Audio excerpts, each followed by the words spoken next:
श्री शिवाय नमस्तुभ्यम। स्वागत है आप सभी का शिव महापुराण के 9वें दिन की कथा में। दोस्तों, आज की कथा में हम दक्ष की 60 कन्याओं का विवाह दक्ष और वारिणी के जहाँ देवी शिवा का अवतार लेना की कथा का श्रवण करेंगे। आइए शुरू करते हैं। बोलिए शिव शंकर भगवान की जय। ब्रह्मा जी की आज्ञा से दक्ष द्वारा मैथिली सृष्टि का आरंभ अपने पुत्र हिरण्यशव और शवलाशवा को निर्वृत्ति मार्ग में भेजने के कारण दक्ष का नारद को शाप देना की।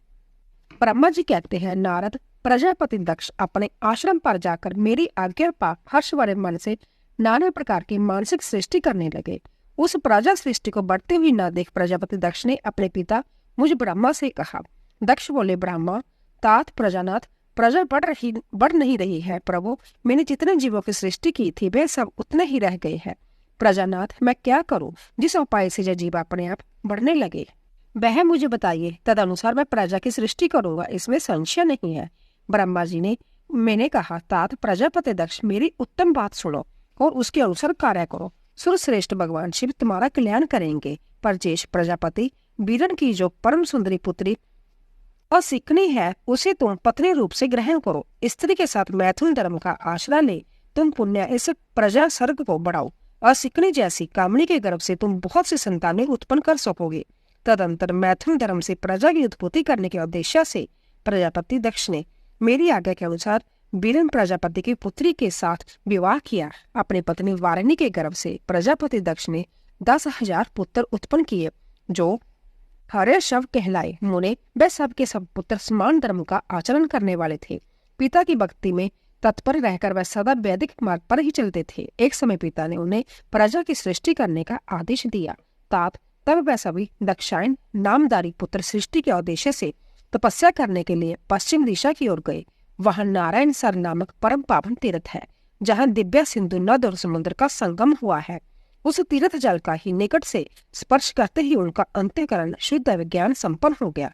उनकी आंतरिक मल राशि धुल गई और वह परमहंस धर्म में स्थित हो गए। दक्ष के वह सभी पुत्र पिता के आदेश में बंधे हुए थे। अंत्य मन को सुस्थिर करके प्रजा की वृद्धि के लिए वहां तप करने लगे। वह सभी सत्पुरुषों में श्रेष्ठ थे। नारद, जब तुम्हें पता लगा कि हिरण्यशवगण सृष्टि के लिए तपस्या कर रहे हैं, तब भगवान लक्ष्मीपति के हार्दिक अभिप्राय को जानकर तुम संभ्या उनके पास गए और आदर पूर्वक यूं बोले, दक्ष पुत्र हिरण्यशवगण, तुम लोग पृथ्वी का अंत देखे बिना सृष्टि रचना करने के लिए कैसे उद्यत हो गए हो? ब्रह्मा जी कहते हैं, हे नारद, हिरण्यशव आलस्य से दूर रहने वाले थे और जन्म काल से ही बड़े बुद्धिमान थे। वह सब के सब तुम्हारा उपयुक्त कथन सुनकर संभ्या उस पर विचार करने लगे। उन्होंने जब विचार किया कि जो उत्तम शास्त्र रूपी पिता के निर्वृत्ति पर आदेश को नहीं समझता, वह केवल राज्य आदि गुणों पर विश्वास करने वाला पुरुष सृष्टि निर्माण का कार्य कैसे आरंभ कर सकता है।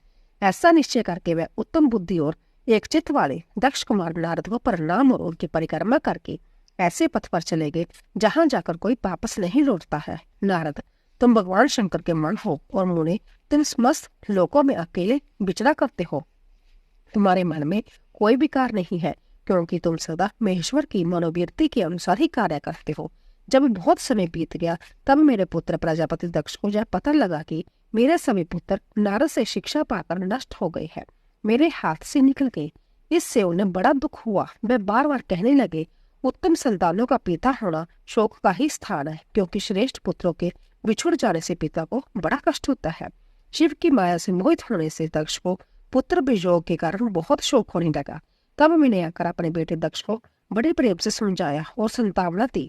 देव का विधान प्रबल होता है, इत्यादि बातें बताकर उनके मन को शांत किया। मेरे संतावना देने पर दक्ष पुण्य पंचजनु कन्या असिकनी के गर्भ से शवलाशव नाम के एक सैसर पुत्र उत्पन्न किए। पिता का आदेश पाकर वह पुत्र भी प्रजा सृष्टि के लिए दृढ़ता पूर्वक प्रतिज्ञा पालन का नियम ले उसी स्थान पर गए जहां उनके सिद्धि को प्राप्त हुए बड़े भाई गए थे। नारायण सरोवर के जल का स्पर्श होने मात्र से उनके सारे पाप नष्ट हो गए। अंत्यकरण में शुद्धता आ गई और वह उत्तम व्रत के पालक शवलाशव ब्रह्मा प्रणव का जप करते हुए वहां बड़ी बारी तपस्या करने लगे। उन्हें प्रजा सृष्टि के लिए उदित जान तुम पुण्य पहले की ही भांति ईश्वरीय गति का स्मरण करते हुए उनके पास गई और वही बात कहने लगे जो उनके भाइयों से पहले कह चुके थे। मुने, तुम्हारा दर्शन अमोघ है, इसीलिए तुमने उनको भी वायु का ही मार्ग दिखाया। अतः वे वायु के ही पथ पर उद्रम गति के प्राप्त हुए।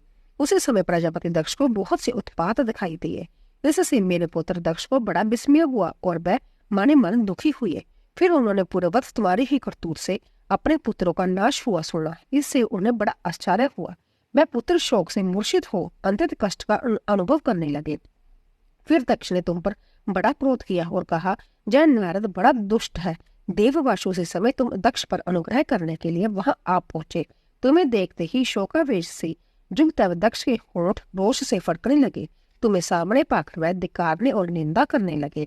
दक्ष ने कहा, ओ नीच, तुमने क्या किया? तुमने झूठ मूठ साधुओं का बाना पहन रखा है। इसके द्वारा ठगकर हमारे भोले भाले बालकों को जो तुमने भिक्षाओं का मार्ग दिखाया है, यह अच्छा नहीं किया। तुम निर्दयी और शठ हो, इसलिए तुमने हमारे उन बालकों के जो अभी ऋषि ऋण, देव ऋण और पितर ऋण से मुक्त भी नहीं हो पाए थे, लोक और परलोक दोनों के शेरा का नाश कर डाला। जो पुरुष इन तीनों ऋणों को उतारे बिना ही मोक्ष की इच्छा में मन के लिए माता पिता को त्याग कर घर से निकल जाता है, सन्यासी हो जाता है, वह अधोगति को प्राप्त होता है। तुम निर्दयी और बड़े निर्लज्ज हो, बच्चों की बुद्धि में भेद पैदा करने वाले हो और अपने सूजश को समय ही नष्ट कर रहे हो। मूढ़मती, तुम भगवान विष्णु के पार्षदों में व्यर्थ ही घूमते फिरते हो। तुमने बारंबार मेरा अमंगल किया है। अंत आज से तीनों लोक में विचरते हुए तुम्हारा पैर कहीं स्थिर नहीं रहेगा, अथवा कहीं भी तुम्हें ठहरने के लिए सुस्थिर ठोर ठिकाना नहीं मिलेगा। नारद, जब भी तुम साधु पुरुष द्वारा सम्मानित हो, तथा भी उस समय दक्ष ने शोकावस्था में वैसा शाप दे दिया। वह ईश्वर की इच्छा को नहीं समझ सके। शिव की माया ने उन्हें अंतत मोहित कर दिया था। तुमने उस शाप को चुपचाप ग्रहण कर लिया और अपने चित्त में विकार नहीं आने दिया। यही ब्रह्मा भाव है। ईश्वर कोटि के महात्मा पुरुष संभव शाप को मिटा देने में समर्थ होने पर भी उसे सह लेते हैं। दक्ष की 60 कन्याओं का विवाह, दक्ष और वारिणी के जहां देवी शिवा का अवतार, दक्ष द्वारा उनकी स्तुति तथा सत्य के सद्गुणों एवं चेष्टाओं से माता पिता की प्रसन्नता। ब्रह्मा जी कहते हैं, देवऋषि, इसी समय दक्ष के इस बर्ताव को जानकर मैं भी वहां आ पहुंचा और पूर्ववत उन्हें शांत करने के लिए संतावना देने लगा। तुम्हारी प्रसन्नता को बढ़ाते हुए मैंने दक्ष के साथ तुम्हारा सुंदर स्नेहपूर्ण संबंध स्थापित कराया। तुम मेरे पुत्र हो, मुनियों में श्रेष्ठ और संपूर्ण देवताओं के प्रिय हो। अतः बड़े प्रेम से तुम्हें आश्वासन देकर मैं फिर अपने स्थान पर आ गया। तदंतर प्रजापति दक्ष ने मेरी अनुज्ञा के अनुसार अपनी पत्नी के गर्भ से 60 सुंदरी कन्याओं को जन्म दिया और आलसारहित हो धर्म आदि के साथ उन सबका विवाह कर दिया। मुनिवर, मैं उसी प्रसंग को बड़े प्रेम से कह रहा हूँ, तुम सुनो। मुनि, दक्ष ने अपनी 10 कन्याएं विधि पूर्वक धर्म को ब्याह दी, 13 कन्याएं कच्छप मुनि को दी और 27 कन्याओं का विवाह चंद्रमा के साथ कर दिया। भूतजा, बहुपुत्र अंगिरा तथा कृषा शब को उन्होंने 2-2 कन्याएं दी और शेष 4 कन्याओं का विवाह अरिष्ट नेमी के साथ कर दिया। इन सब की संतान परंपराओं से तीनों लोग बड़े पड़े हैं। अंत्य विस्तार दिया से उनका वर्णन नहीं किया जाता। कुछ लोग शिवा या सती को दक्ष की ज्येष्ठ पुत्री बताते हैं, दूसरे लोग उन्हें मजली पुत्री कहते हैं तथा कुछ अन्य लोग सबसे छोटी पुत्री मानते हैं। कल्प वेद से यह तीनों मत ठीक है। पुत्र और पुत्रियों की उत्पत्ति के पश्चात पत्नी सहित प्रजापति दक्ष ने बड़े प्रेम से मन ही मन जगदम्बिका का ध्यान किया, साथ ही गदगद पानी से प्रेम पूर्वक उनकी स्तुति भी की। बारंबार अंजलि बांध नमस्कार करके वह विनीत भाव से देवी को मस्तक झुकाते थे। इससे देवी शिवा संतुष्ट हुई और उन्होंने अपने प्राण की पूर्ति के लिए मन ही मन जय विचार किया कि अब मैं वारिणी के गर्भ से अवतार लूं। ऐसा विचार करके वह जगदम्बा दक्ष के हृदय में निवास करने लगी। मुनिश्रेष्ठ, उस समय दक्ष की बड़ी शोभा होने लगी। फिर उत्तम मुहूर्त देखकर दक्ष ने अपनी पत्नी में प्रसन्नता पूर्वक गर्भदान किया। तब दयालु शिवा दक्ष पत्नी के चित्त में निवास करने लगी। उनमें गर्भधारण के सभी चिन्ह प्रकट हो गए। तात उस अवस्था में वारिणी की शोभा बढ़ गई और उसके चित्त में अधिक हर्ष छा गया। भगवती शिवा के निवास के प्रभाव से वारिणी महामंगल रूपिणी हो गई। दक्ष ने अपने कुल, संप्रदाय, वेद ज्ञान और हार्दिक उत्साह के अनुसार प्रसन्नता पूर्वक वो सवन आदि संस्कार संबंधी श्रेष्ठ क्रियाएं संपन्न की। उन कर्मों के अनुष्ठान के समय महान उत्सव हुआ। प्रजापति ने ब्राह्मणों को उनकी इच्छा के अनुसार धन भी दिया। उस अवसर पर वारिणी के गर्भ में देवी का निवास हुआ जानकर श्री विष्णु आदि सब देवताओं को बड़ी प्रसन्नता हुई। उन सब ने वहां आकर जगदम्बा का सत्तावन किया और समस्त लोगों का उपकार करने वाली देवी शिवा को बारंबार प्रणाम किया। वह सब देवता प्रसन्नचित्त हो दक्ष प्रजापति तथा वारिणी की बुरी बुरी प्रशंसा करके अपने अपने स्थान को लौट गए। नारद, जब 9 महीने बीत गए तब लौकिक गति का निर्वाह कराकर 10वें महीने के पूर्ण होने पर चंद्रमा आदि ग्रहों तथा ताराओं की अनुकूलता से युक्त सुखद मुहूर्त देवी शिवा शीघ्र ही अपनी माता के सामने प्रकट हुई। उनके अवतार लेते ही प्रजापति दक्ष बड़े प्रसन्न हुए और उन्होंने महान तेजस देदीमान देखकर उन्हें मन में यह विश्वास हो गया कि साक्षात वह शिवा देवी ही मेरी पुत्री के रूप में प्रकट हुई है। उस समय आकाश से फूलों की वर्षा होने लगी और मेघ जल बरसाने लगे। मुनीश्वर सती के जन्म लेते ही संपूर्ण दिशाओं में तत्काल शांति छा गई। देवता आकाश में खड़े हो मांगलिक बाजे बजाने लगे। अग्निशाला को ही बुझी हुई अग्नियां सहसा प्रज्वलित हो उठी और सब कुछ परम मंगलमय हो गया। बारण्य की तरफ से साक्षात जगदम्बा को प्रकट हुए देख दक्ष ने दोनों हाथ जोड़कर नमस्कार किया और बड़े भक्तिभाव से उनकी बड़ी स्तुति की। बुद्धिमान दक्ष के स्तुति करने पर जगमाता शिवा उस समय दक्ष से इसी प्रकार बोली जिससे माता बारणी ना सुन सके। देवी बोली, प्रजापति, तुमने पहले पुत्री रूप से मुझे प्राप्त करने के लिए मेरी आराधना की थी। तुम्हारा वह मनोरथ आज सिद्ध हो गया है। अब तुम उस तपस्या के फल को ग्रहण करो। उस समय दक्ष से ऐसा कहकर देवी ने अपनी माया से शिशु रूप धारण कर लिया और शेषव बाप प्रकट करते हुए वह वहां रोने लगी। उस बालिका का रोदन सुनकर सभी स्त्रियां और दासियां बड़े बेग से प्रसन्नता पूर्वक वहां आ पहुंची। आसिकनी की पुत्री का अलौकिक रूप देखकर उन सभी स्त्रियों को बड़ा हर्ष हुआ। नगर के सब लोग उस समय जय जयकार करने लगे। गीत और वादों के साथ बड़ा भारी उत्सव होने लगा। पुत्री का मनोहर मुख देखकर सबको बड़ी ही प्रसन्नता हुई।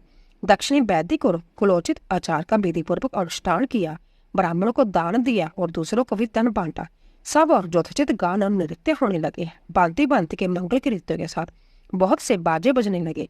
उस समय दक्ष ने समस्त सद्गुणों की सत्ता से प्रशंसित होने वाली अपनी इस पुत्री का नाम प्रसन्नता पूर्वक उमा रखा। तदंतर संसार में लोगों की ओर से उसके और भी नाम प्रचलित किए गए जो सबके सब महान मंगलदायक तथा विशेषतः समस्त दुखों का नाश करने वाले हैं। बारणी और महात्मा दक्ष अपनी पुत्री का पालन करने लगे तथा वह शुक्ल पक्ष की चंद्रकला के समान दिनों दिन बढ़ने लगी। हे द्विज श्रेष्ठ, बाल्यावस्था में भी समस्त उत्तम गुण में उसी तरह प्रवेश करने लगे जैसे शुक्ल पक्ष के बाल चंद्रमा में भी समस्त मनोहारिणी कलाएं प्रविष्ट हो जाती है। दक्ष कन्या सती सखियों के बीच बैठी बैठी जब अपने भाव में निमग्न होती थी तब बारंबार भगवान शिव की मूर्ति को चित्रित करने लगती थी। मंगलमयी सती जब बालोचित सुंदर गीत गाती तब स्थाणु हर एवं रुद्र नाम लेकर समर शत्रु शिव का स्मरण किया करती थी। सती की तपस्या से संतुष्ट देवताओं का कैलाश में जाकर भगवान शिव का स्तवन करना। ब्रह्मा जी कहते हैं, नारद, एक दिन मैंने तुम्हारे साथ जाकर पिताजी के पास खड़ी हुई सती को देखा। वह तीनों लोगों की सारभूता सुंदरी थी। उसके पिता ने मुझे नमस्कार करके तुम्हारा भी सत्कार किया। यह देख लोक लीला की अनुसरण करने वाली सती ने भक्ति और प्रसन्नता के साथ मुझको और तुमको भी प्रणाम किया। नारद, तदंतर सती की ओर देखते हुए हम और तुम दक्ष के दिए हुए शुभ आसन पर बैठ गए। फिर मैंने उस विनयशीला बालिका से कहा, सती, जो केवल तुम्हें ही चाहते हैं और तुम्हारे मन में भी एकमात्र जिनकी ही कामना है, उन्हीं सर्वज्ञ जगदीश्वर महादेव जी को तुम पति रूप में प्राप्त करो।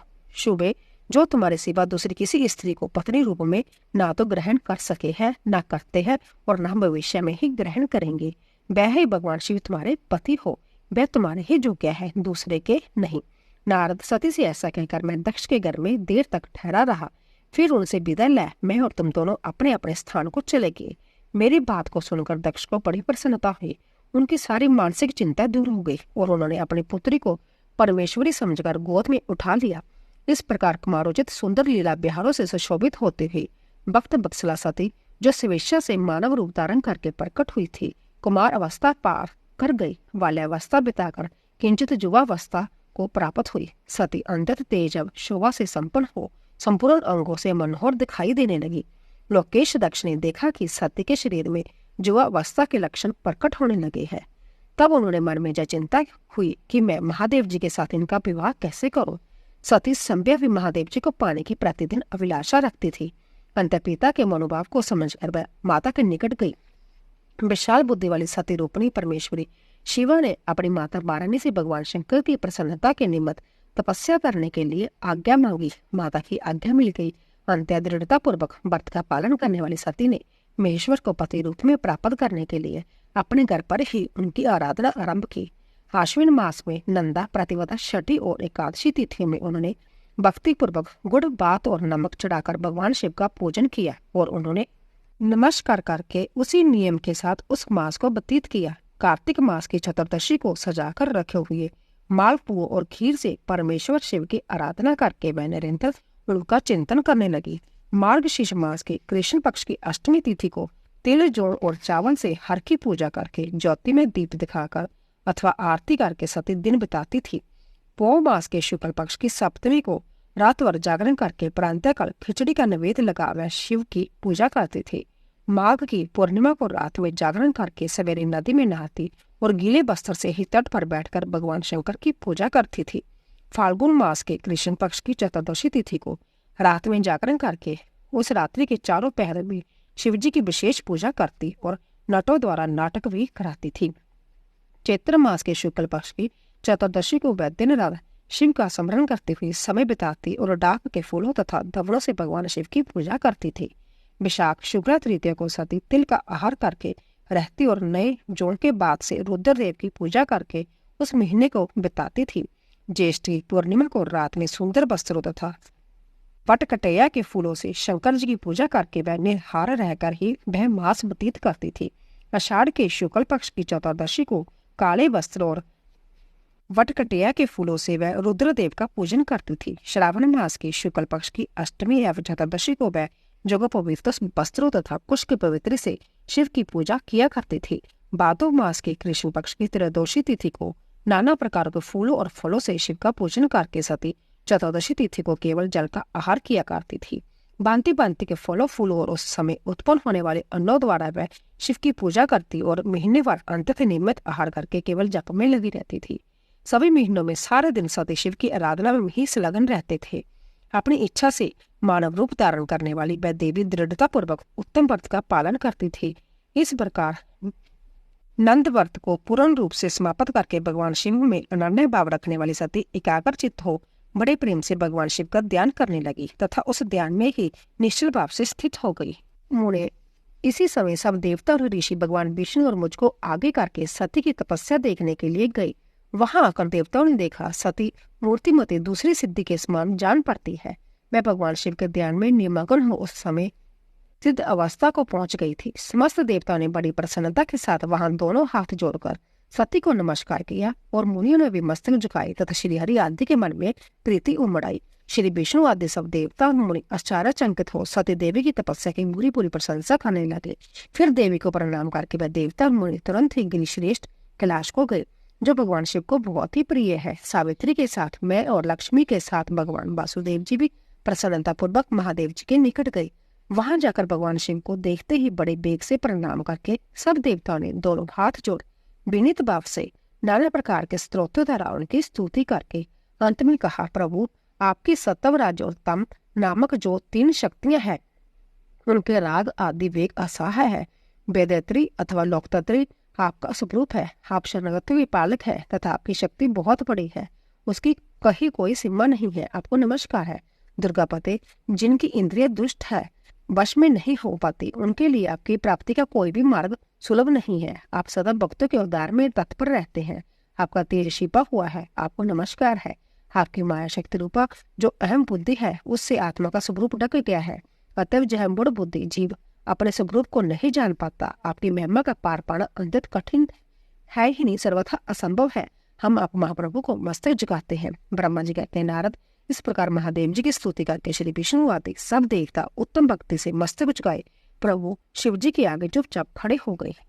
ब्रह्मा जी का रुद्र देव से सती के साथ विवाह करने का अनुरोध श्री विष्णु द्वारा अनुमोदन और श्री रुद्र की इसके लिए स्वीकृति। ब्रह्मा जी कहते हैं, श्री विष्णु आदि देवताओं की हुई उस स्तुति को सुनकर सबकी उत्पत्ति के हेतुभूत भगवान शंकर बड़े प्रसन्न हुए और जोर जोर से हंसने लगे। मुझ ब्रह्मा और विष्णु को अपने अपनी पत्नी के साथ आया हुआ देख महादेव जी ने हम लोगों से यथोचित वार्तालाप किया और हमारे आगमन का कारण पूछा। रुद्र बोले, हे हरे, हे विदे तथा हे देवताओं और महर्षियों, आज निर्भय होकर जहाँ अपने आने का ठीक ठीक कारण बताओ। तुम लोग किस लिए जहाँ आए हो और कौन सा कार्य आ पड़ा है, वह सब मैं सुनना चाहता हूँ, क्योंकि तुम्हारे द्वारा की गई स्तुति से मेरा मन बहुत प्रसन्न है। मुने महादेव जी के इस प्रकार पूछने पर भगवान विष्णु की आज्ञा से मैंने वार्तालाप आरंभ किया। मुझ ब्रह्मा ने कहा, देवादिदेव महादेव करुणा सागर प्रभु, हम दोनों इन देवताओं और ऋषियों के साथ जिस उद्देश्य से जहाँ आए हैं उसे सुनिए। वृषभ ध्वज विशेषतः आपके ही लिए हमारा जहाँ आगमन हुआ है, क्योंकि हम तीनों सहार्थी हैं। सृष्टि चक्र के संचालन रूप प्रयोजन की सिद्धि के लिए एक दूसरे के सहायक हैं। सहार्थी को सदा जथा योग्य सहयोग करना चाहिए, अन्यथा यह जगत टिक नहीं सकता। महेश्वर, कुछ ऐसे असुर उत्पन्न होंगे जो मेरे हाथ से मारे जाएंगे, कुछ भगवान विष्णु के और कुछ आपके हाथों नष्ट होंगे। महाप्रभु, कुछ असुर ऐसे होंगे जो आपके वीर्य से उत्पन्न हुए पुत्र के हाथ से ही मारे जा सकेंगे। प्रभु, कभी कोई बिरले ही असुर ऐसे होंगे जो माया के हाथों द्वारा वध को प्राप्त होंगे।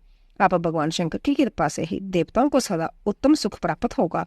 घोर असुरों का विनाश करके आप जगत को सदा स्वास्थ्य एवं अवय प्रदान करने, अथवा यह भी संभव है कि आपके हाथ से कोई भी असुर ना मारे जाए, क्योंकि आप सदा जोगयुक्त रहते हुए राग द्वेष से रहित हो तथा एकमात्र दया करने में ही लगे रहते हो। ईश्वर, यदि वह असुर भी आराधित हो, आपकी दया से अनुग्रहित होते रहे तो सृष्टि और पालन का कार्य कैसे चल सकता है। अंत्य वृषभ ध्वज, आपको प्रतिदिन सृष्टि का आदि के प्रयुक्त कार्य करने के लिए उद्यत रहना चाहिए। यदि सृष्टि पालन और सहार रूप कर्म न करने हो, तब तो हमने माया से जो भिन्न भिन्न शरीर धारण किए हैं उनकी कोई उपयोगिता अथवा औचित्य ही नहीं है। वास्तव में हम तीनों एक ही हैं, कार्य के भेद से भिन्न भिन्न देह धारण करके स्थित है। यदि कार्य भेद ना सिद्ध हो, तब तो हमारे रूप भेद का कोई प्रयोजन ही नहीं है। देव, एक ही परमात्मा महेश्वर तीन स्वरूपों में अव्यक्त हुए हैं। इस रूप भेद में उनकी अपनी माया ही कारण है। वास्तव में प्रभु स्वतंत्र है, वह लीला के उद्देश्य से ही जय सृष्टि आदि कार्य करते हैं। भगवान श्री हरि उनके बाएं अंग से प्रकट हुए हैं, मैं ब्रह्मा उनके दाएं अंग से प्रकट हुआ हूँ, और आप रुद्रदेव उन सदाशिव के हृदय से आविर्भूत हुए हैं। अंत आप ही शिव के पूर्ण रूप है। प्रभु, इस प्रकार अभिन्न रूप होते हुए भी हम तीन रूपों में प्रकट हैं। सनातन देव, हम तीनों उन्हीं भगवान सदाशिव और शिवा के पुत्र हैं। इस यथार्थ तत्व का आप हृदय से अनुभव कीजिए। प्रभु, मैं और श्री विष्णु आपके आदेश से प्रसन्नता पूर्वक लोक की सृष्टि और पालन के कार्य कर रहे हैं तथा कार्य कारणवश सपत्नीक भी हो गए हैं। अंत आप भी विश्व हित के लिए तथा देवताओं को सुख पहुंचाने के लिए एक परम सुंदरी रमणी को अपनी पत्नी बनाने के लिए ग्रहण करें। हे महेश्वर, एक बात और है, उसे सुनिए। मुझे पहले के वृत्तांत का स्मरण हो आया है। पूर्व काल में आपने ही शिव रूप से जो बात हमारे सामने कही थी, वही इस समय सुना रहा हूं। आपने कहा था, ब्राह्मण, मेरा ऐसा ही उत्तम रूप तुम्हारे अंग विशेष ललाट से प्रकट होगा, जिसकी लोक में रुद्र नाम से प्रसिद्धि होगी। तुम ब्रह्मा सृष्टिकर्ता हो गए, श्री हरि जगत का पालन करने वाला हुए, और मैं सुगुण रुद्र रूप होकर संहार करने वाला होऊंगा। एक स्त्री के साथ विवाह करके लोक के उत्तम कार्य की सिद्धि करूंगा। अपनी कही हुई इस बात को याद करके आप अपनी ही पूर्व प्रतिज्ञा को पूर्ण कीजिए। स्वामी, आपका ये आदेश है कि मैं सृष्टि करूं, श्री हरि पालन करे और आप संभव संहार के हेतु बनकर प्रकट हो, सो आप साक्षात शिव ही संहारकर्ता रूप में प्रकट हुए हैं। आपके बिना हम दोनों अपना अपना कार्य करने में समर्थ नहीं है। अंततः आप एक ऐसी कामनी को स्वीकार करें जो लोकहित के कार्य में तत्पर रहे। शंभु, जैसे लक्ष्मी भगवान विष्णु की और सावित्री मेरी सहधर्मिणी है, उसी प्रकार आप इस समय अपनी जीवन सचहरनी प्राण बलवा को ग्रहण करे। मेरी यह बात सुनकर लोकेश्वर महादेव जी ने मुख पर मुस्कुराहट दौड़ गई। वह श्री हरि के सामने मुझसे इस प्रकार बोले। ईश्वर ने कहा, ब्रह्मा, हरे, तुम दोनों मुझे सदा ही अंतत प्रिय हो। तुम दोनों को देखकर मुझे बड़ा आनंद मिलता है। तुम लोग समस्त देवताओं में श्रेष्ठ तथा त्रिलोकी के स्वामी हो। लोकहित के कार्य में मन लगाए रहने वाले तुम दोनों का वचन मेरी दृष्टि में अत्यंत गौरवपूर्ण है, किंतु श्रेष्ठगण, मेरे लिए विवाह करना उचित नहीं होगा, क्योंकि मैं तपस्या में संलग्न रहकर सदा संसार से विरक्त ही रहता हूँ और जोगी के रूप में मेरी प्रसिद्धि है। जो निर्वृत्ति के सुंदर मार्ग पर स्थित है, अपने आत्मा में ही रमन करता है, आनंद मानता है, निरंजन माया से निर्लिप्त है, जिसका शरीर अवधूत दिगंबर है, जो ज्ञानी, आत्मदर्शी और कामना से शून्य है, जिसके मन में कोई विकार नहीं है, जो भोगों से दूर रहता है तथा जो सदा अपवित्र और अमंगल वेशधारी है, उसे संसार में कामनी से क्या प्रयोजन है?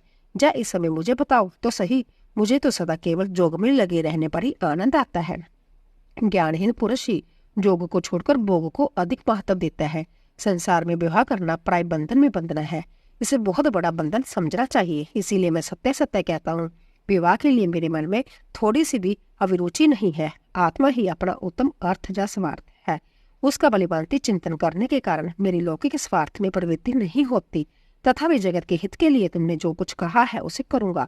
तुम्हारे वचन को गरिष्ठ मानकर अथवा अपनी कही हुई बात को पूर्ण करने के लिए मैं अवश्य विवाह करूंगा, क्योंकि मैं सदा भक्तों के वश में रहता हूँ। परंतु मैं जैसी नारी को प्रिय पत्नी के रूप में ग्रहण करूंगा और जैसी शर्त के साथ करूंगा उसे सुनो। हरे ब्रह्मा, मैं जो कुछ कहता हूँ वह सर्वथा उचित ही है। जो नारी मेरे तेज को विपाक पूर्वक ग्रहण कर सके, जो जोगनी तथा इच्छा अनुसार रूप धारण करने वाली हो, उसी को तुम पत्नी बनाने के लिए मुझे बताओ। जब मैं जोग में तत्पर रहूं तब उसे भी जोगनी बनकर रहना होगा, और जब मैं कामासक्त हूँ तब उसे भी कामनी के रूप में ही मेरे पास रहना होगा। वेदवेत्ता विद्वान जिन्हें अविनाशी बतलाते हैं, उन ज्योति स्वरूप सनातन शिव का मैं सदा चिंतन करता हूँ और करता रहूंगा। ब्रह्मा, उन सदाशिव के चिंतन में जब मैं ना लगा हूँ तभी उस बामनी के साथ मैं समागम कर सकता हूँ। जो मेरे शिव चिंतन में विघ्न डालने वाली होगी वह जीवित नहीं रह सकती, उसे अपने जीवन से हाथ धोना पड़ेगा। तुम विष्णु और मैं तीनों ही ब्रह्मा स्वरूप शिव के अंशभूत हैं। अंतः हे महाभागन, हमारे लिए उनका निरंतर चिंतन करना ही उचित है। कमलासन, उनके चिंतन के लिए मैं बिना विवाह के भी रह लूंगा, किंतु उनका चिंतन छोड़कर विवाह नहीं करूंगा। अंतः तुम मुझे ऐसी पत्नी प्रदान करो जो सदा मेरे कर्म के अनुकूल चल सके। ब्रह्मा, उसमें भी मेरी एक और शर्त है, उसे भी तुम सुनो। यदि उस स्त्री का मुझ पर और मेरे वचन पर अविश्वास होगा तो मैं उसे त्याग दूंगा। उनकी यह बात सुनकर मैंने और श्री हरि की मंद मुस्कान साथ मन ही मन प्रसन्नता का अनुभव किया। फिर मैं विनम्र होकर बोला, नाथ महेश्वर प्रभु, आपने जैसी नारी की खोज आरंभ की है वैसी ही स्त्री के विषय में मैं आपको प्रसन्नता पूर्वक कह रहा हूँ। साक्षात सदाशिव की धर्मपत्नी जो उमा है वह ही जगत का कार्य सिद्ध करने के लिए भिन्न भिन्न रूप में प्रकट हुई है। प्रभु, सरस्वती और लक्ष्मी जय दो रूप धारण करके वह पहले ही जहाँ आ चुकी है। इनमें लक्ष्मी तो श्री विष्णु की परनम वल्लभा हो गई और सरस्वती मेरी अब हमारे लिए वह तीसरा रूप धारण करके प्रकट हुई है। प्रभु, लोकहित का कार्य करने की इच्छा वाली देवी शिवा दक्ष पुत्री के रूप में अवतरित हुई है। उनका नाम सती है। सती ही ऐसी भार्या हो सकती है जो सदा आपके लिए हितकारिणी है। हे देवेश महातेजस्विनी सती, आपके लिए आपको पति रूप में प्राप्त करने के लिए दृढ़ता पूर्वक कठोर व्रत का पालन करते हुए तपस्या कर रही है। हे महेश्वर, आप उन्हें वर देने के लिए जाइए, कृपा कीजिए और बड़ी प्रसन्नता के साथ उन्हें उनकी तपस्या के अनुरूप वर देकर उनके साथ विवाह कीजिए। शंकर भगवान विष्णु की मेरी तथा इन संपूर्ण देवताओं की जो इच्छा है, आप अपनी शुभ दृष्टि से हमारी इस इच्छा को पूर्ण कीजिए, जिससे हम आदर पूर्वक इस उत्सव को देख सके। ऐसा होने से तीनों लोकों में सुख देने वाला परम मंगल होगा और सबकी सारी चिंता मिट जाएगी, इसमें संशय नहीं है। तदंतर मेरी बात समाप्त होने पर लीला विग्रह धारण करने वाले भक्त वत्सल महेश्वर से मधुसूदन अच्युत इसी का समर्थन किया। तब भक्त वत्सल भगवान शिव ने हंसकर कहा, बहुत अच्छा, ऐसा ही होगा। उनके ऐसे कहने पर हम दोनों उनसे आज्ञा ले अपनी पत्नी तथा देवता और मुनि के साथ अंततः प्रसन्न हो अपने अविष्ट स्थान को चले आए। सती को शिव से वर की प्राप्ति तथा भगवान शिव का ब्रह्मा जी को दक्ष के पास भेजकर सती का वरण करना। ब्रह्मा जी कहते हैं, मुने, उधर सती ने अश्विन मास के शुक्ल पक्ष की अष्टमी तिथि को उपवास करके भक्ति भाव से सर्वेश्वर शिव का पूजन किया। इस प्रकार नंद व्रत पूर्ण होने पर नौमी तिथि को दिन में ध्यान मगन हुई सती को भगवान शिव ने प्रत्यक्ष दर्शन दिया। उनका श्री विग्रह सर्वांग सुंदर एवं गौरव पूर्ण था। उनके 5 मुख थे और प्रत्येक मुख में 3-3 नेत्र थे।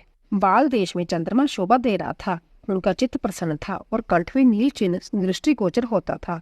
उनकी 4 भुजाएं थी। उन्होंने हाथों में त्रिशूल, ब्राह्मक कपाल, वर तथा अवय धारण कर रखे थे। बस में अंगराग से उनका सारा शरीर उदासित हो रहा था। गंगा जी उनके मस्तक की शोभा बढ़ा रही थी। उनके सभी अंग बड़े मनोहर थे। वह महान लावण्य के दाम जान पड़ते थे। उनके मुख करोड़ों चंद्रमाओं के समान प्रकाशमान एवं लादजनक थे। उनकी अंग कांति करोड़ों कामदेवों को तिरस्कृत कर रही थी तथा उनकी आकृति स्त्री के लिए सर्वथा ही प्रिय थी। सती ने ऐसे सौंदर्य माधुर्य युक्त प्रभु महादेव जी को प्रत्यक्ष देखकर उनके चरणों की वंदना की। उस समय उनका मुख लज्जा से झुका हुआ था। तपस्या के पुंज का फल प्रदान करने वाले महादेव जी उन्हीं के लिए कठोर व्रत धारण करने वाली सती को पत्नी बनाने के लिए प्राप्त करने की इच्छा रखते हुए भी उनसे इस प्रकार बोले। महादेव जी ने कहा, उत्तम व्रत का पालन करने वाली दक्ष नंदिनी, मैं तुम्हारे इस व्रत से बहुत प्रसन्न हूँ, इसीलिए कोई वर मांगो। तुम्हारे मन को जो अविष्ट होगा वही वर मैं तुम्हें दूंगा। ब्रह्मा जी कहते हैं, मुने जगदीश्वर महादेव जी जब भी सती के मनोभाव को जानते थे तो भी उनकी बात सुनने के लिए बोले, कोई वर मांगो। परंतु सती लज्जा के अधीन हो गई थी, इसीलिए उनके हृदय में जो बात थी उसे वह स्पष्ट शब्दों में कह न सकी। उनका जो अभिष्ट मनोरथ था वह लज्जा से आच्छादित हो गया। प्राण वल्लभ शिव का प्रिय वचन सुनकर सती अंतत प्रेम में मगन हो गई। इस बात को जानकर भक्त वत्सल भगवान शंकर बड़े प्रसन्न हुए और शीघ्रतापूर्वक बार बार कहने लगे, वर मांगो वर मांगो। सतपुरुषों के आश्रयभूत अंतर्यामी शंभु सती की भक्ति के वशीभूत हो गए थे।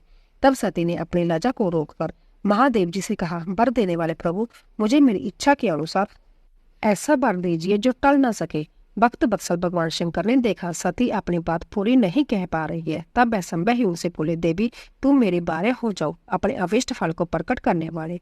उनके इस वचन को सुनकर आनंद मगन हुई सती चुपचाप खड़ी रह गई, क्योंकि वह मनोवांछित वर पा चुकी थी। फिर दक्ष कन्या प्रसन्न हो दोनों हाथ जोड़कर मस्तक झुकाकर भक्त वत्सल शिव से बारंबार कहने लगी। सती बोली, देवादिदेव महादेव प्रभु, आप मेरे पिता को कहकर वैवाहिक विधि से मेरा पानी ग्रहण करें। ब्रह्मा जी कहते हैं, नारद सती का जय बात सुनकर भक्त वत्सल महेश्वर ने प्रेम से उनकी ओर देखकर कहा, प्रिय ऐसा ही होगा। तब दक्ष कन्या सती भी भगवान शिव को प्रणाम करके भक्तिपूर्वक विदा मांग जाने की आज्ञा प्राप्त करके मोह और आनंद से युक्त हो माता के पास लौट गई। इधर भगवान शिव भी हिमालय पर अपने आश्रम में प्रवेश करके दक्ष कन्या सती के वियोग से कुछ कष्ट का अनुभव करते हुए उन्हीं का चिंतन करने लगे। देवऋषि फिर मन को एकाग्र करके लौकिक गति का आश्रय ले भगवान शंकर ने मन ही मन मेरा स्मरण किया। त्रिशूलधारी महेश्वर के स्मरण करने पर उनकी सिद्धि से प्रेरित हो मैं तुरंत ही उनके सामने जा खड़ा हुआ। तात हिमालय के शिखर पर जहाँ सती के वियोग का अनुभव करने वाले महादेव जी विद्यमान थे, वहीं मैं सरस्वती के साथ उपस्थित हो गया।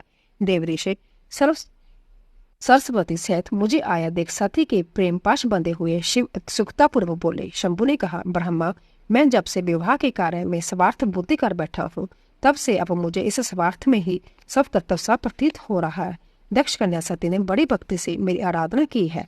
उसके नंदा व्रत के प्रभाव से मैंने उसे अविष्ट वर देने की घोषणा की। ब्रह्मा, तब उसने मुझसे यह वर मांगा कि आप मेरे पति हो जाइए। जय सुनकर सर्वथा संतुष्ट हो मैंने भी कह दिया कि तुम मेरी पत्नी हो जाओ।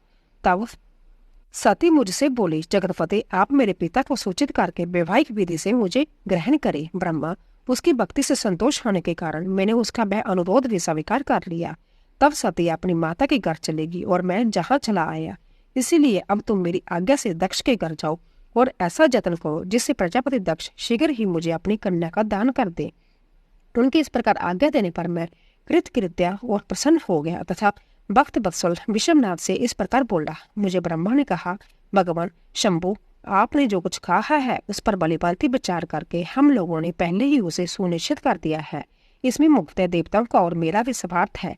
दक्ष समय ही आपको अपनी पुत्री प्रदान करेंगे, किंतु आपकी आज्ञा से मैं भी उनके सामने आपका संदेश कह दूंगा।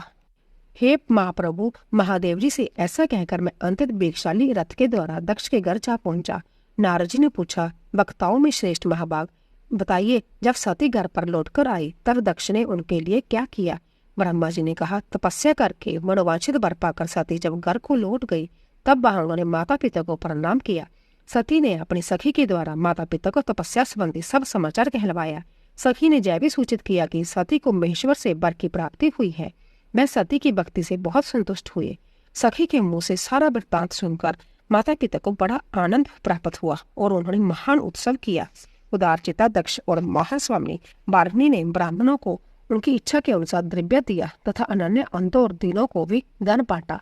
प्रसन्नता बढ़ाने वाली अपनी पुत्री को हृदय से लगाकर माता वारणी ने उसका मस्तक सूंघा और आनंद मगन होकर उसकी बार बार प्रशंसा की। तदंतर कुछ काल व्यतीत होने पर धर्मज्ञों में श्रेष्ठ दक्ष इस चिंता में पड़े कि मैं अपनी इस पुत्री का विवाह भगवान शंकर के साथ किस तरह करूं। महादेव जी प्रसन्न होकर आए थे, पर वह तो चले गए। अब मेरी पुत्री के लिए वह फिर कैसे जहां आएंगी? यदि किसी को शीघ्र ही भगवान शिव के निकट भेजा जाए तो यह भी उचित नहीं जान पड़ता, क्योंकि यदि वह इस तरह अनुरोध करने पर भी मेरी पुत्री को ग्रहण न करे तो मेरी याचना निष्फल हो जाएगी। इस प्रकार की चिंता में पड़े हुए प्रजापति दक्ष के सामने मैं सरस्वती के साथ सहसा उपस्थित हुआ। मुझ पिता को आया देख दक्ष प्रणाम करके विनीत भाव से खड़े हो गए। उन्होंने मुझ स्वयंभू को यथायोग्य आसन दिया। फिर दक्ष ने जब मेरे आने का कारण पूछा तब मैंने सब बातें बताकर उनसे कहा, प्रजापति, भगवान शंकर ने तुम्हारी पुत्री को प्राप्त करने के लिए निश्चय ही मुझे तुम्हारे पास भेजा है। इस विषय में जो श्रेष्ठ कृत्य है उसका निश्चय करो। जैसे सती ने नाना प्रकार के भावों से तथा सात्विक व्रत के द्वारा भगवान शिव की आराधना की है, उसी तरह वह भी सती की आराधना करती है। इसीलिए दक्ष भगवान शिव के लिए ही संकल्पित प्रकट हुई है। अपनी इस पुत्री को तुम लिंब उनकी सेवा में सौंप दो, इससे तुम कृतकृत्य हो जाओगे। मैं नारद के साथ जाकर उन्हें तुम्हारे घर ले आऊंगा, फिर तुम उन्हीं के लिए उत्पन्न हुई अपनी जब पुत्री उनको हाथ में दे दो। ब्रह्मा जी कहते हैं, नारद, मेरी जय बात सुनकर मेरे पुत्र दक्ष को बड़ा हर्ष हुआ। वह अंतत प्रसन्न होकर बोले, पिताजी ऐसा ही होगा। मुने, तब मैं अंतत हर्षित हो वहां से उस स्थान को लौटा जहाँ लोक कल्याण में तत्पर रहने वाले भगवान शिव बड़ी उत्सुकता से मेरी प्रतीक्षा कर रहे थे। नारद, मेरे लौट आने पर स्त्री और पुत्री सहित प्रजापति दक्ष भी पूर्ण काम हो गए। वह इतने संतुष्ट हुए मानो अमृत पीकर आगाह हो गए हो। ब्रह्मा जी से दक्ष की अनुमति पाकर देवता और मुनि सहित भगवान शिव का दक्ष के घर जाना, दक्ष द्वारा सबका सत्कार तथा सती और शिव का विवाह। ब्रह्मा जी कहते हैं, नारद, तदंतर मैं हिमालय के कैलाश शिखर पर रहने वाले परमेश्वर महादेव शिव को लाने के लिए प्रसन्नता पूर्वक उनके पास गया और उनसे इस प्रकार बोला, हे महादेव, सती के लिए मेरे पुत्र दक्ष ने जो बात कही है उसे सुनिए और जिस कार्य को वह अपने लिए असाध्य मानते हैं उसे सिद्ध हुआ ही समझिए। दक्ष ने कहा कि मैं अपनी पुत्री भगवान शिव के ही हाथ में दूंगा, क्योंकि उन्हीं के लिए यह उत्पन्न हुई है। शिव के साथ सती का विवाह हो यह कार्य तो मुझे सबतः ही अविष्ट है। फिर आपके भी कहने से इसका महत्व और अधिक बढ़ गया। मेरी पुत्री ने समय ही इसी उद्देश्य से भगवान शिव की आराधना की है और इस समय शिवजी भी मुझसे इसी के विषय में पूछताछ कर रहे हैं। इसीलिए मुझे अपनी कन्या अवश्य ही भगवान शिव के हाथ में देनी चाहिए। विधात्या, मैं भगवान शंकर शुभ लग्न और शुभ मुहूर्त में जहाँ पधारे उस समय मैं उन्हें शिक्षा के तौर पर अपनी जय पुत्री दे दूंगा। हे महादेव, मुझसे दक्ष ने ऐसी बात कही है, अंत आप शुभ मुहूर्त में उनके घर चलिए और सती को ले आइए। मुने, मेरी जय बात सुनकर भक्त वत्सल रुद्र लौकिक गति का आश्रय ले हंसते हुए मुझसे बोले, संसार की सृष्टि करने वाले ब्रह्मा जी, मैं तुम्हारे और नारद के साथ ही दक्ष के घर चलूंगा। अंत्य नारद का स्मरण करो, अपने मरीचि आदि मानस पुत्रों को भी बुला लो। विदे, मैं उन सबके साथ दक्ष के निवास स्थान पर चलूंगा। मेरे पार्षद भी मेरे साथ रहेंगे। नारद, लोकाचार के निर्वाह में लगे हुए भगवान शिव के इस प्रकार आज्ञा देने पर मैंने तुम्हारा और मरीचि आदि पुत्रों का भी स्मरण किया। मेरे जात करते ही तुम्हारे साथ मेरे सभी मानस पुत्र मन में आदर की भावना लिए शीघ्र ही वहां आ पहुंचे। उस समय तुम सब लोग हर्ष से उत्फुल्ल हो रहे थे। फिर रुद्र के स्मरण करने पर शिव भक्तों के सम्राट भगवान विष्णु भी अपने सैनिकों तथा कमला देवी के साथ गरुड़ पर आरूढ़ हो तुरंत वहां आ गए। तदंतर चैत्र मास की शुक्ल पक्ष की त्रयोदशी तिथि में रविवार को पूर्वा फाल्गुनी नक्षत्र में मुझ ब्रह्मा और विष्णु आदि समस्त देवताओं के साथ महेश्वर ने विवाह के लिए यात्रा की। मार्ग में उन देवताओं और ऋषियों के साथ यात्रा करते हुए भगवान शंकर बड़ी शोभा पा रहे थे। वहां जाते हुए देवताओं, मुनि तथा आनंद मगन मन वाले प्रथम गुणों का रास्ते में बड़ा उत्सव हो रहा था। भगवान शिव की इच्छा से वृषभ, सर्प, जटा और चंद्रकला आदि सब के सब उनके लिए यथा जो के आभूषण बन गए। तदंतर वेग से चलने वाले बलवान बलिवर्ध नंदी केश्वर पर आरूढ़ हुए महादेव जी श्री विष्णु आदि देवताओं के साथ लिए शनिवार में प्रसन्नता पूर्वक दक्ष के घर जा पहुंचे। वहां वनीत चित्त वाले प्रजापति दक्ष समस्त आत्मीय जनों के साथ भगवान शिव की अगवानी के लिए उनके सामने आए। उस समय उनके समस्त अंगों में हर्ष जनित रोमांच हो रहा था। समय दक्ष ने अपने द्वार पर आए हुए समस्त देवताओं का सत्कार किया। वे सब लोग सुरश्रेष्ठ शिव को बिठाकर उनके पार्श्व भाग में संभ्या भी मुनियों के साथ क्रमशः बैठ गए। इसके बाद दक्ष ने मुनि सहित समस्त देवताओं की परिक्रमा की और उन सबके साथ भगवान शिव को घर के भीतर ले आए। उस समय दक्ष के मन में बड़ी प्रसन्नता थी। उन्होंने सर्वेश्वर शिव को उत्तम आसन देकर संभ्या ही विधि पूर्वक उनका पूजन किया। फिर श्री विष्णु का, मेरा, ब्राह्मणों का, देवताओं का और समस्त शिवगणों का भी यथोचित विधि से उत्तम भक्ति भाव के साथ पूजन किया। इस तरह पूजनीय पुरुषों तथा अन्य लोगों से उन सब का यथोचित आदर सत्कार करके दक्ष ने मेरे मानस पुत्र मरीचि आदि मुनि के साथ आवश्यक सलाह की। इसके बाद मेरे पुत्र दक्ष ने मुझ पिता से मेरे चरणों में प्रणाम करके प्रसन्नता पूर्वक कहा, प्रभु आप ही वैवाहिक कार्य कराए। तब मैं भी हर्षवर्ष से हृदय से बहुत अच्छा कहकर उठा और वह सारा कार्य कराने लगा। तदंतर ग्रहों के बल से युक्त शुभ लग्न और मुहूर्त में दक्ष ने हर्षपूर्वक अपनी पुत्री सती का हाथ भगवान शंकर के हाथ में दे दिया। उस समय हर्ष से भरे हुए भगवान वृषभध्वज ने भी वैवाहिक विधि से सुंदरी दक्ष कन्या का पानी ग्रहण किया। फिर मैंने श्री हरि, तुम तथा अन्य मुनियों ने देवताओं और प्रमथ गणों ने भगवान शिव को प्रणाम किया और अपनी नाना प्रकार की स्तुतियों द्वारा उन्हें संतुष्ट किया। उस समय नाच गाने के साथ महान उत्सव मनाया गया। समस्त देवताओं और मुनियों को बड़ा आनंद प्राप्त हुआ। भगवान शिव के लिए कन्यादान करके मेरे पुत्र दक्ष कृतार्थ हो गए। शिवा और शिव प्रसन्न हुए तथा सारा संसार मंगल का निकेतन बन गया। सती और शिव के द्वारा अग्नि की परिक्रमा, श्री हरि द्वारा शिव तत्व का वर्णन, शिव का ब्रह्मा जी के दिए हुए वर के अनुसार वेदी पर सदा के लिए अस्थान तथा शिव और सती का विदा हो कैलाश पर जाना। ब्रह्मा जी कहते हैं, नारद, कन्यादान करके दक्ष ने भगवान शंकर को नाना प्रकार की वस्तुएं दहेज में दी। जय सब करके मैं बड़े प्रसन्न हुए। फिर उन्होंने ब्राह्मणों को भी नाना प्रकार के धन बांटे। फिर लक्ष्मी सहित भगवान विष्णु शंभु के पास हाथ जोड़कर खड़े हुए और यूं बोले, देवादिदेव महादेव, दयासागर प्रभु, आप संपूर्ण जगत के पिता है और सती देवी सबकी माता है। आप दोनों सतपुरुषों के कल्याण तथा दुष्टों के दमन के लिए सदा लीला पूर्वक अवतार ग्रहण करते हैं। जय सनातन श्रुति का कथन है, आप चिकने नील अंजन के समान शोभा वाली सती के साथ जिस प्रकार शोभा पा रहे हैं, मैं उससे उल्टे लक्ष्मी के साथ शोभा पा रहा हूँ। अर्थात सती नीलवर्णा तथा आप गौरव वर्ण है, उससे उल्टे मैं नीलवर्ण तथा लक्ष्मी गौरवर्ण है। नारद, मैं देवी सती के पास आकर रोक्त विधि से विस्तार पूर्वक सारा अग्नि कार्य कराने लगा। मुझ आचार्य तथा ब्राह्मण की आज्ञा से शिवा और शिव बड़े हर्ष के साथ विधि पूर्वक अग्नि की परिक्रमा की। उस समय वहां बड़ा अवैध उत्सव मनाया गया। गाजे बाजे और नृत्यों के साथ होने वाले वह उत्सव सबको बड़ा सुखद जान पड़ा। तदंतर भगवान विष्णु बोले, सदाशिव, मैं आपकी आज्ञा से जहाँ शिव तत्व का वर्णन करता हूँ, समस्त देवता तथा दूसरे मुनि अपने मन को एकाग्र करके इस विषय को सुने। भगवान, आप प्रधान और अप्रधान प्रकृति उससे अतीत है। आपके अनेक बाग है, फिर भी आप बाग रहित है। ज्योति में स्वरूप वाले आप परमेश्वर के ही हम तीनों देवता अंश है। आप कौन है, मैं कौन और ब्रह्मा कौन है? आप परमात्मा के ही जो तीन अंश है, जो सृष्टि पालन और संहार करने के कारण एक दूसरे से भिन्न प्रतीत होते हैं। आप अपने स्वरूप का चिंतन कीजिए। आपने संभव ही लीला पूर्वक शरीर का धारण किया है। आप निर्गुण ब्रह्मा रूप से एक है। आप इस गुण ब्रह्म है और हम ब्रह्मा, विष्णु तथा रुद्र तीनों आपके अंश हैं। जैसे एक ही शरीर के भिन्न भिन्न अवयव मस्तक, ग्रीवा आदि नाम धारण करते हैं तथा भी उस शरीर से वह भिन्न नहीं है, उसी प्रकार हम तीनों अंश आप परमेश्वर के ही अंग हैं, जो ज्योति में आकाश के समान सर्वव्यापी एवं निर्लेप संभव ही अपरंतम पुराण कूटस्थ अव्यक्त अनंत नित्य तथा दृग आदि विशेष गुणों से रहित निर्विशेष ब्रह्मा है। वही आप शिव है। अंत आप ही सब कुछ है।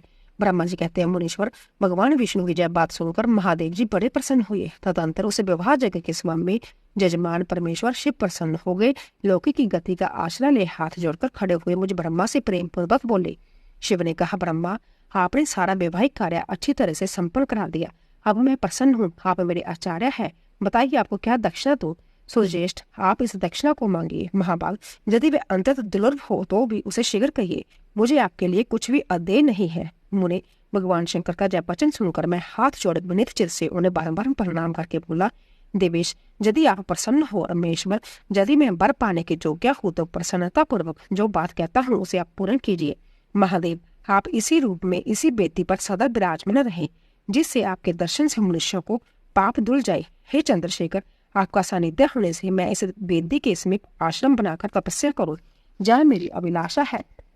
चैत्र के शुक्ल पक्ष की त्रयोदशी को पूर्वा फाल्गुनी 1970 में रविवार के दिन इस भूतल पर जो मनुष्य भक्ति पाप से आपका दर्शन करे, उसके सारे पाप तत्काल नष्ट हो जाए, विपुल पुण्य की वृद्धि हो और समस्त रोगों का सर्वथा नाश हो जाए। जो नारी दुर्भाग्य, वंध्या, कानी अथवा रूपहीन हो, वह भी आपके दर्शन मात्र से ही अवश्य निर्दोष हो जाए। मेरी जय बात उनकी आत्मा को सुख देने वाली थी। इसे सुनकर भगवान शिव ने प्रसन्नचित्त से कहा, विधाता, ऐसा ही होगा। मैं तुम्हारे कहने से संपूर्ण जगत के हित के लिए अपनी पत्नी सती के साथ इस बेदी पर सुस्थिर भाव से स्थित रहूंगा। ऐसा कहकर पत्नी सहित भगवान शिव अपनी अंश रूपणी मूर्ति को प्रकट करके वेदी के मध्य भाग में विराजमान हो गए। फिर सब जनों पर स्नेह रखने वाले परमेश्वर शंकर दक्ष से विदा ले अपनी पत्नी सती के साथ कैलाश जाने को उद्यत हुए। उस समय उत्तम बुद्धि वाले दक्ष ने विनय भाव से मस्तक झुका हाथ जोड़ भगवान वृषध्वज की प्रेम पूर्वक स्तुति की। फिर श्री विष्णु आदि समस्त देवताओं, मुनि और शिव गणों ने नमस्कार पूर्वक नाना प्रकार की स्तुति करके बड़े आनंद से जय जयकार किया। तदंतर दक्ष की आज्ञा से भगवान शिव ने प्रसन्नता पूर्वक सती को वृषभ की पीठ पर बिठाया और संभव उस पर आरूढ़ हो वह प्रभु हिमालय पर्वत की ओर चले। भगवान शंकर के समीप वृषभ पर बैठी हुई सुंदर दांत और मनोहर हास वाली सती अपने नील श्यामवर्ण के कारण चंद्रमा में नीली रेखा के समान शोभा पा रही थी। उस समय उन नव दंपति की शोभा देख श्री विष्णु आदि समस्त देवता, मरीचि आदि महर्षि तथा दूसरे लोग ठगी से रह गए, हृदय डुलक भी न सके तथा दक्ष भी मोहित हो गए। फिर कोई बाजे बजाने लगे और दूसरे लोग मधुर स्वर से गीत गाने लगे। कितने ही लोग प्रसन्नता पूर्वक शिव के कल्याण में उज्जवल जश का गान करते हुए उनके पीछे पीछे चल दिए। भगवान शंकर ने बीच रास्ते से दक्ष को प्रसन्नता पूर्वक लौटा दिया और संभ्या प्रेमाकुल हो प्रथम गुणों के साथ अपने धाम को जा पहुंचे। जब भी भगवान शिव ने विष्णु आदि देवताओं को भी विदा कर दिया था, तो भी वह बड़ी प्रसन्नता और भक्ति के साथ पुण्य उनके साथ हो ले। उन सब देवताओं प्रथम गुणों तथा अपनी पत्नी सती के साथ हर्ष भरे शंभु हिमालय पर्वत से सुशोभित अपने कैलाश धाम में जा पहुंचे। वहां जाकर उन्होंने देवताओं, मुनियों तथा दूसरे लोगों का बहुत आदर सम्मान करके उन्हें प्रसन्नता पूर्वक विदा किया। शंभु की आज्ञा न वह विष्णु आदि सब देवता तथा मुनि नमस्कार और स्तुति करके मुख पर प्रसन्नता की छाप लिए अपने अपने धाम को चले गए। सदा शिव का चिंतन करने वाले भगवान शिव भी अंतत आनंदित हो हिमालय के शिखर पर रहकर अपनी पत्नी दक्ष कन्या सती के साथ विहार करने लगे। सूत जी कहते हैं, मुनियों, पूर्व काल में स्वयं मनवंतर में भगवान शंकर और सती का जिस प्रकार विवाह हुआ, वह सारा प्रसंग मैंने तुमसे कह दिया। जो विवाह काल में, जग में अथवा किसी भी शुभ कार्य में आरंभ में भगवान शंकर की पूजा करके शांत चित्त से इस कथा को सुनता है, उसका सारा कर्म तथा वैवाहिक आयोजन बिना किसी विघ्न बाधा के पूर्ण होता है और दूसरे शुभ कर्म भी सदा निर्विघ्न पूर्ण होते हैं। इस शंभु अवख्यानों को प्रेम पूर्वक सुनकर विवाहित होने वाली कन्या भी सुख, सौभाग्य, सुशीलता और सदाचार आदि सद्गुणों से संपन्न साध्वी स्त्री तथा पुत्रवती होती है। सती का प्रेषण तथा उसके उत्तर में भगवान शिव द्वारा ज्ञान एवं नवदा भक्ति के स्वरूप का विवेचन, कैलाश तथा हिमालय पर्वतों पर श्री शिव और सती के विविध विहारों का विस्तार पूर्वक वर्णन करके पश्चात ब्रह्मा जी ने कहा, मुने, एक दिन की बात है, देवी सती एकांत में भगवान शंकर से मिली और उन्हें भक्ति पूर्वक प्रणाम करके दोनों हाथ जोड़ खड़ी हो गई। प्रभु शंकर को पूर्ण प्रसन्न जानकर नमस्कार करके विनीत भाव से खड़ी हुई दक्ष कुमारी सती भक्ति भाव से अंजलि बांधे बोली। सती ने कहा, देवादिदेव महादेव करुणा सागर प्रभु, मुझ पर कृपा कीजिए। आप परम पुरुष हैं, सबके स्वामी हैं, रजोगुण, सतोगुण और तमोगुण परे हैं, निर्गुण भी है, सुगुण भी है, सबके साक्षी, निर्विकार और महाप्रभु भी हैं। हर मैं धन्य हूँ जो आपकी कामनी और आपके साथ सुंदर विहार करने वाली आपकी प्रिया हूँ। स्वामी, आप अपनी भक्त वत्सलता से ही प्रेरित होकर मेरे पति हुए हैं। नाथ, मैंने बहुत वर्षों तक आपके साथ विहार किया। महेश, इससे मैं बहुत संतुष्ट हुई हूँ अब मेरा मन उधर से हट गया है। हे देवेश्वर हर, अब तो मैं उस परम तत्व का ज्ञान प्राप्त करना चाहती हूँ जो निरतिशय सुख प्रदान करने वाला है तथा जिसके द्वारा जीव संसार दुख से अनायासी उद्धार पा सकता है।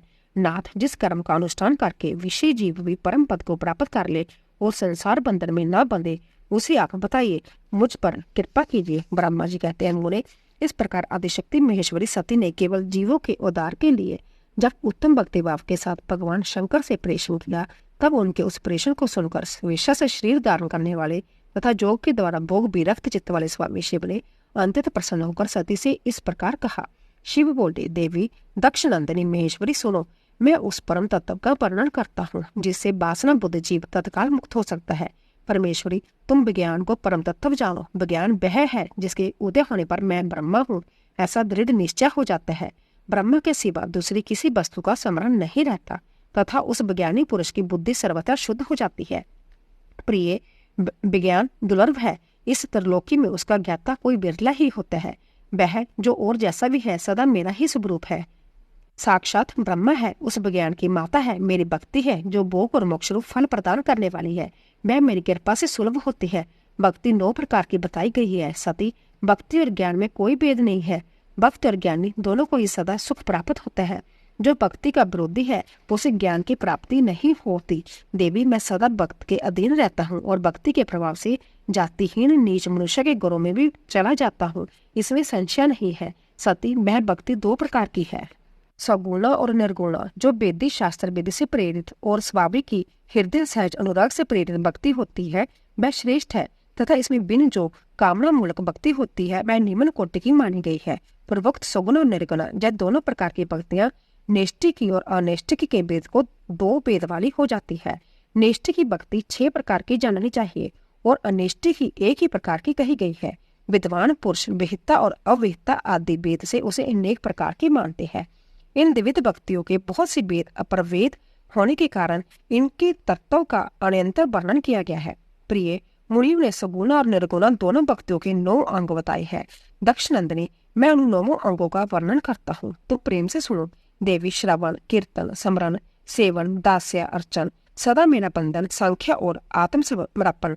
जब विद्वानों ने भक्ति 9 अंग माने हैं, शिवे भक्ति के उपांग भी बहुत से बताए गए हैं। देवी, अब तुम मन लगाकर मेरी भक्ति के पूर्वोक्त 9 अंगों के पृथक पृथक लक्षण सुनो। वह लक्षण भोग तथा मोक्ष प्रदान करने वाले हैं। जो स्थिर आसन से बैठकर तन मन आदि से मेरी कथा कीर्तन आदि का नित्य स्मरण करता हुआ प्रसन्नता पूर्वक अपने श्रवण पुटों से उसके अमृतपम रस का पान करता है, उसके इस साधन को श्रवण कहते हैं। जो हृदय आकाश के द्वारा मेरे दिव्य जन्म कर्म का चिंतन करता हुआ प्रेम से वाणी द्वारा उनका उच्च स्वर से उच्चारण करता है, उसके इस भजन साधन को कीर्तन कहते हैं।